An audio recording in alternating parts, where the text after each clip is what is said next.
Assalamualaikum warahmatullahi wabarakatuh. Sebelumnya perkenalkan, nama saya Yudi Kurniawan, NPM 2235 10521. Baik, pada kali ini saya akan menyelesaikan presentasi dari tugas mata kuliah dasar pemrograman mobile, yaitu untuk pertemuan ke-15 dengan materi React Native Deployment.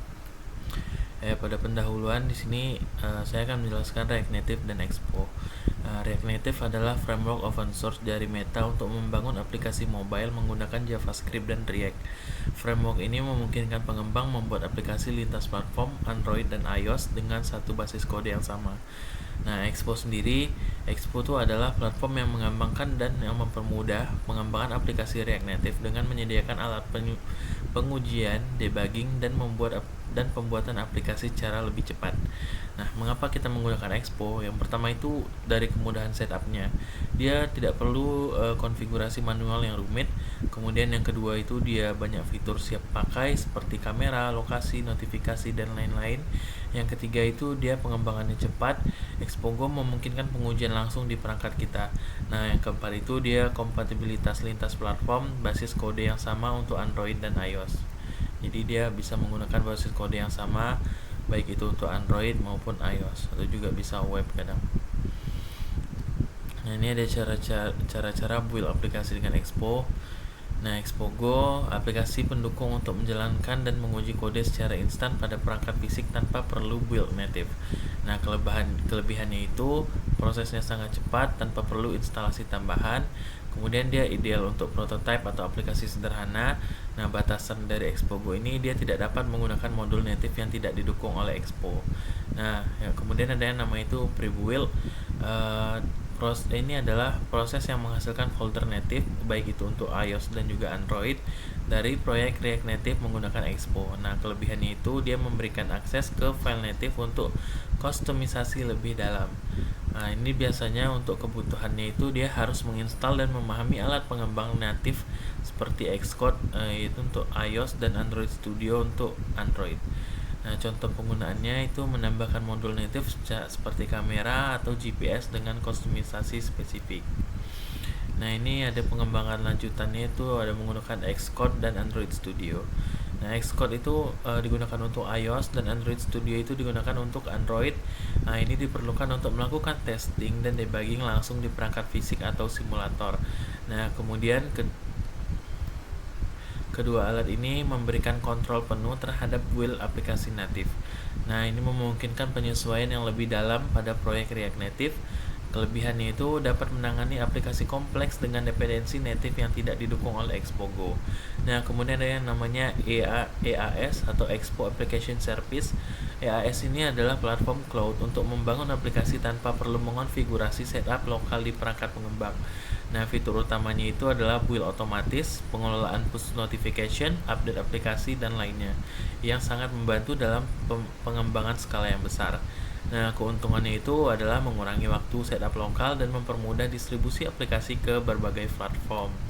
Nah, kelebihan dan kekurangan tiap metode. Yang pertama itu Expo Go, dia kelebihannya mudah digunakan dan pengaturannya minimal dan pengembangan cepat tanpa perlu alat tambahan, ideal untuk prototyping dan testing yang cepat. Nah, kekurangannya itu dia fiturnya terbatas, tidak dapat digunakan untuk aplikasi yang memerlukan kustomisasi native yang kompleks. Kemudian yang pre-build, dia kelebihannya itu memberikan fleksibilitas dalam mengonfigurasi aplikasi untuk memenuhi kebutuhan spesifik termasuk akses ke API native. Nah, kekurangannya itu memerlukan setup tambahan seperti Xcode dan Android Studio. Proses build bisa lebih lama dan lebih rumit. Nah, ini kemudian lanjutannya itu Xcode atau Android Studio. Dia kelebihannya itu memberikan kontrol penuh terhadap kustomisasi dan optimasi aplikasi native, cocok untuk aplikasi kompleks. Nah, kekurangannya dia membutuhkan keterampilan teknis yang lebih mendalam. Setup dan konfigurasinya bisa memakan waktu dan sumber daya yang lebih banyak. Kemudian EAS atau Expo Application Service, dia kelebihannya menyederhanakan proses build dan distribusi aplikasi dengan solusi berbasis cloud. Dia itu bisa juga mempercepat pengembangan dan pembaruan aplikasi. Nah, kalau kekurangannya dia memerlukan subscription untuk mengakses fitur-fitur premium seperti build otomatis dan push notification. Kemudian kapan menggunakan metode tertentu ini kalau kita menggunakan Expo Go ini digunakan saat membutuhkan pengembangan yang cepat untuk prototype atau testing yang awal cocok untuk aplikasi sederhana tanpa kebutuhan fitur native yang kompleks.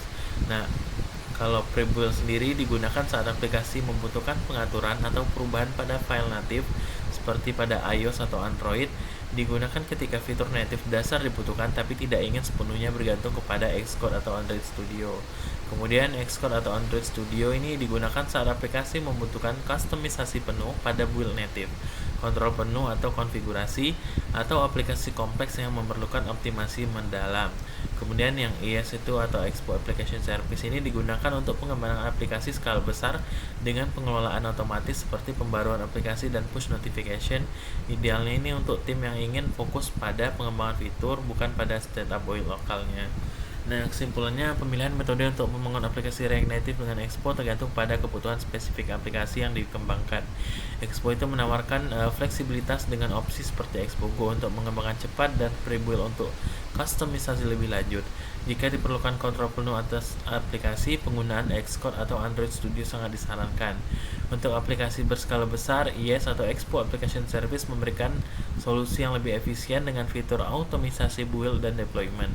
Dengan memiliki alat yang tepat sesuai kebutuhan, pengembangan aplikasi dapat lebih cepat dan produktif, memungkinkan tim untuk lebih fokus pada pengembangan fitur dan inovasi serta mengurangi beban teknisnya. Baik, mungkin cukup sekian dari saya. Bila ada kesalahan saya mohon maaf. Wabillahi taufik wal hidayah. Wassalamualaikum warahmatullahi wabarakatuh.